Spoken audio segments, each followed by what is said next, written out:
Good morning and welcome to this morning's children's talk from Providence Baptist Church. This morning our attention shifts back into the history of God's people and God's purposes for them in the Old Testament section of the Bible to the book of 1 Samuel.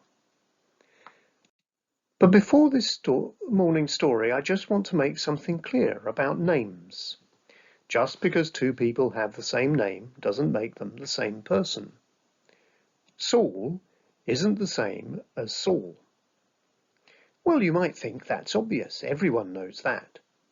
But when I was young and heard Bible stories, I got confused about where things were and when things happened and who was who. So I just want to make sure that the same thing doesn't happen to you. We've been having stories about Saul the Pharisee who became a follower of Jesus. And we're starting stories about Saul who became king over Israel. But this Saul lived over 1,000 years before Saul the Pharisee. Saul isn't the same as Saul. So, having got that cleared up, the story so far. At Shiloh was the tabernacle, the tent meeting place of God. And we heard a story of how a lady called Hannah had wanted a child, but had prayed to God and God answered her prayer. And she dedicated her son Samuel to serve God. And God spoke to him, and he grew up to be the leader of Israel. But the people said they wanted a king. Samuel warned them about what a king would be like. He said, "He will take your sons to serve in the army and on his land. He will take your daughters to serve in the kitchens. He will take the best of your fields and vineyards for his officials. He will take 1/10 of all you produce for his officials. He will take the best of your workers and animals for himself. You will be his servants." But the people said, "No, we want a king over us. Then we'll be like other nations, with a king to lead us and go out before us and fight our battles." So Samuel sent them home to wait on God's decision. Now our story opens in the land of the tribe of Benjamin.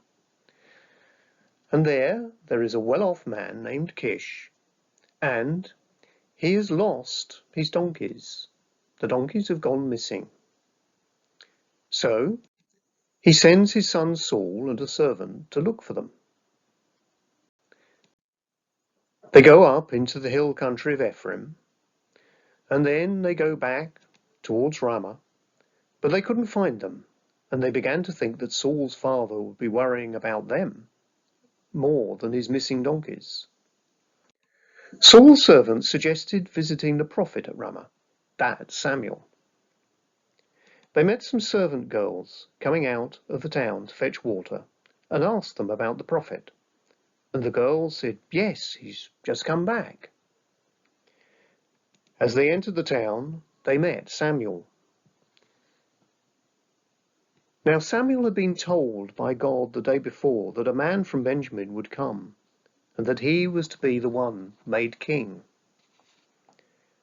Samuel reassured Saul about the donkeys, and Saul ate at the feast that had been prepared for them.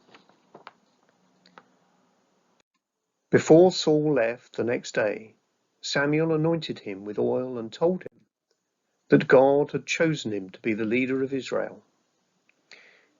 We will hear more about Saul next week. Thank you for listening.